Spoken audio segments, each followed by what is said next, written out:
Okay, if you 3D printed your own parts, this is what you'll have. This is the hose clip. This is what we call the ear. This is the hose adapter. This is the liner clamp. And this is the main chute. Commercial products you'll need a little section of rubber drawer liner. I provide these on Etsy. You'll need a length of hose from McMaster Carr. This is 1.5 inch diameter polyurethane tubing. And you will need one hefty zip tie. You can use whatever size zip tie you want. You can even fit 2 in the track of some sizes. Okay, if you've printed yourself and bought all the things, this is what you're going to start with. So we'll do a basic assembly. First thing I like to do is the hose adapter and hose clip. This threaded portion and tapered portion goes down. This chamfered portion goes up, and the cord clip should be facing you. Take your zip tie. I run it through from back to front in the track and attach it.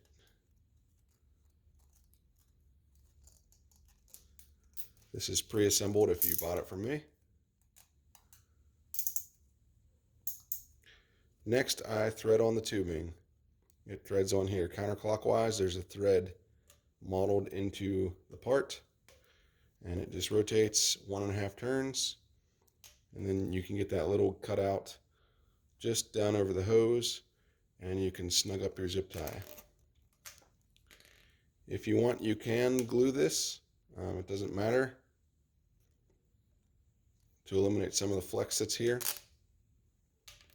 But this flat part should be, the flat part of the hose clip should be on the hose adapter itself and not over the hose.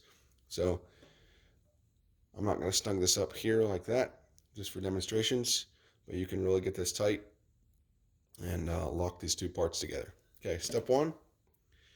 The next step is slide the ear up into there. It should be bottomed out.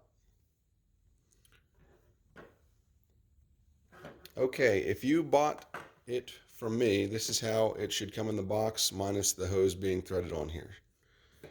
So next we're going to install the rubber drawer liner, which I pre-assemble for customers also. So the way I do it is you line it up on one side in that track, kind of wrap it around, and hold it from the bottom. I kind of hold it down and to the rear with one hand, and I grab the clip with the other hand. This clip is it's one directional. There's this little tongue that sticks out here that goes toward the back, or it goes down. So if you ever need to replace this, you will have to do this. Sometimes these can get nicked by the blade, or you can actually remove it for certain cuts to get you a little bit more vertical clearance. Sorry, it's hard to do one-handed and talk at the same time. Okay, so you pinch it like that. I kind of pull down, keep it tight, slide that over and hook one side like that, and then you wrap it up around. I kind of make sure that rubber's all the way in the back to the back of that track. So it's going to get a nice tight pinch, and then I kind of push around it like that to get all the slack out. And the rubber moved on me, so I'm going to feed it back to the other side. Okay, so now I kind of roll it around like that with my finger and lock it into there. So there, it's fully assembled. Now, aside from the tube being threaded on here, this is how it would come in the box from me. Let's go ahead and remove the stock port. Okay, so there are 4 screws that hold on the stock port. You'll need a number 2 Phillips screwdriver to remove them. There's 2 up here and 2 on the opposite side.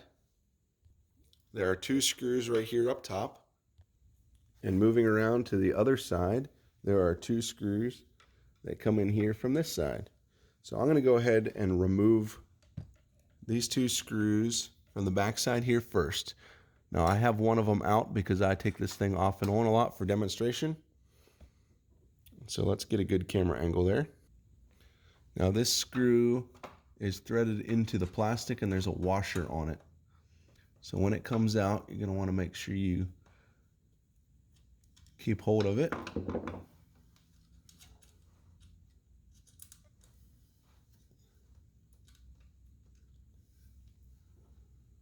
and that's the screw you're taking out.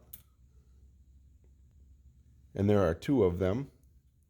So like I said, I only have 1 of them in there right now, but retain both of those. Now go ahead and remove both of these screws.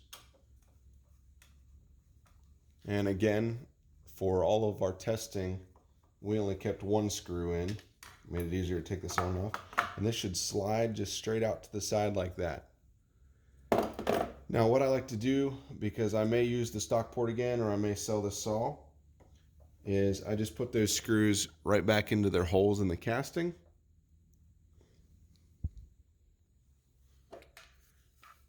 And I thread the screw back in the back side of this plastic. That way I don't lose the screws and they stay together. You won't use any of these screws for the new chute. Okay? While we've got our number 2 Phillips out of the way, or out, we can also remove this cord clip right here.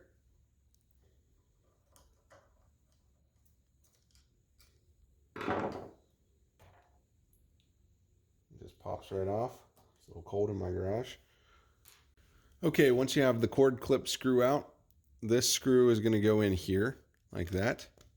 And it is a tight fit.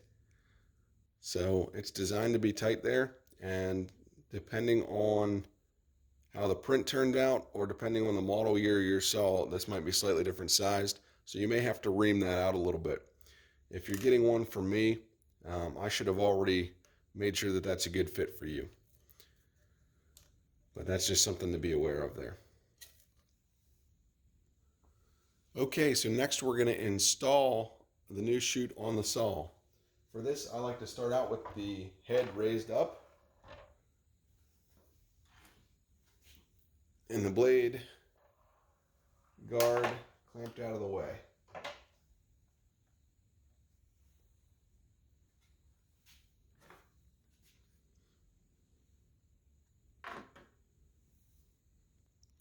First thing we're going to do is take this tool that comes with the saw and just loosen up this, I don't know what else to call it other than the guard bracket, because it controls the guard moving.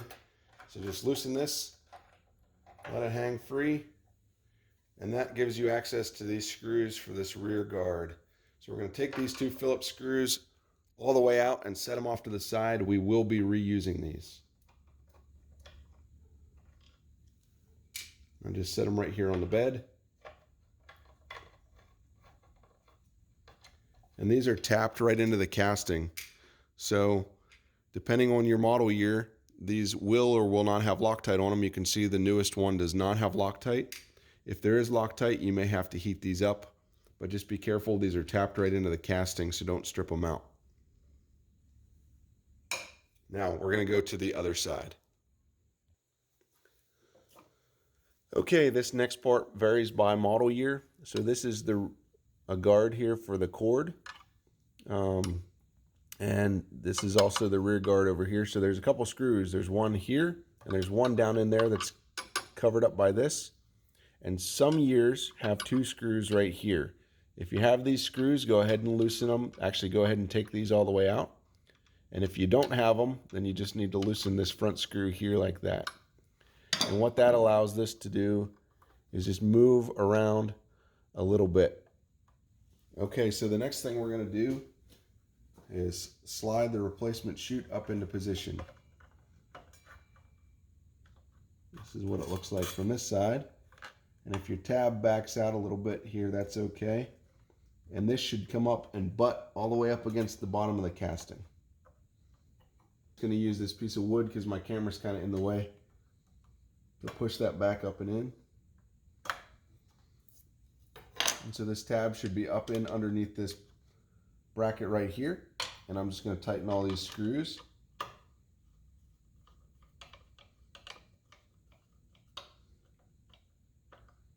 If I had these 2 screws here, I would snug them back up. Let's move around to the other side of the saw.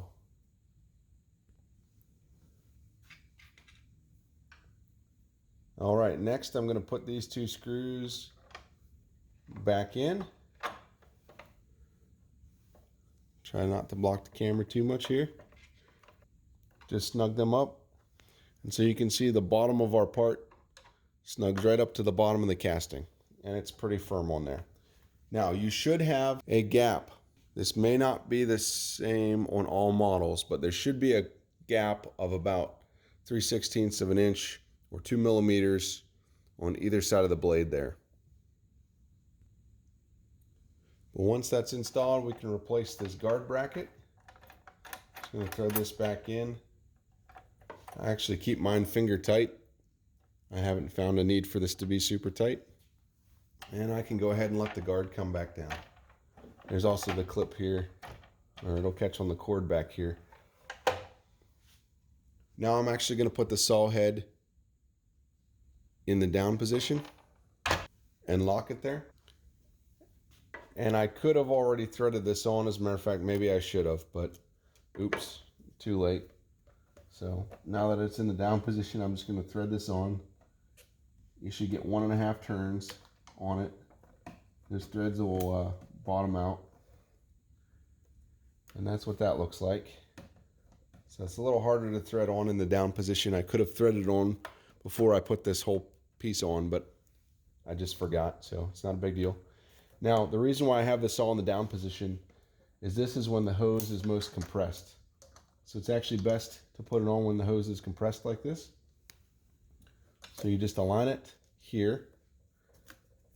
Your cord comes on the, comes on the underside here. So it goes behind the tube, and just bend that down around and run that screw in there. Now this should sit back at an angle. I'll show you a close-up image, but this clip, the hose clip, actually sits along the arm of the saw like that, and so it's butted up against it. So this shouldn't actually, it will flex a little bit, but the hose clip itself should not move. So the hose adapter will have some movement to it, but the clip should be bottomed out against the saw arm. Now you just have to come back with your connection to whatever your extractor or shop vac or dust collector is up here. We don't specify that. I may make some adapters in the future, but and one note is whatever you use, I just recommend that you put some strain relief here. So your hose, here I'm using a male end. That just goes right in there. And I've got some zip ties to just kind of keep it fixed in there, because that will have to move with the saw arm.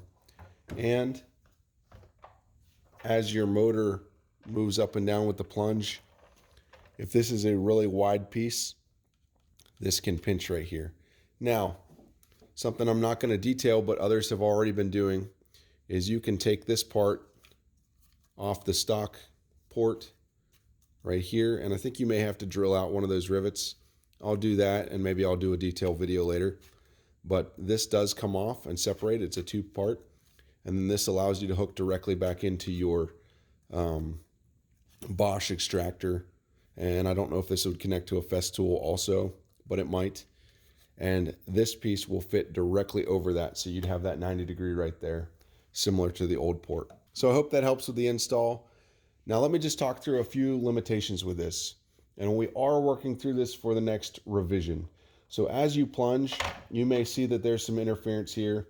If you have a large workpiece, by the way, this saw is completely unplugged.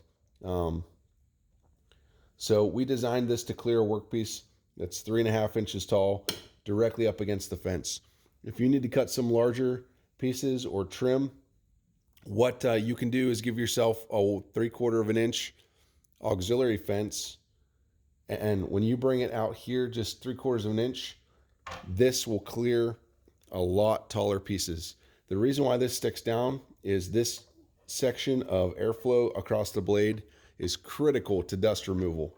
If it's not coming off the cut and it's rising dust going with the blade, we need this contact with the airstream and around the blade to remove those chips. So right now that's a trade-off, and we acknowledge it, but this will work in all 45-degree miters and all the way to 45-degree bevel on either side.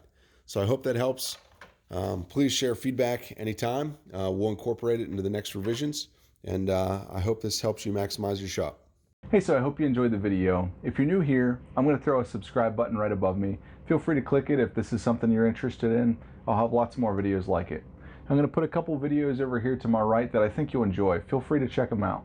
If you found some value in this video, hit the thumbs up button. It helps this video do a little bit better.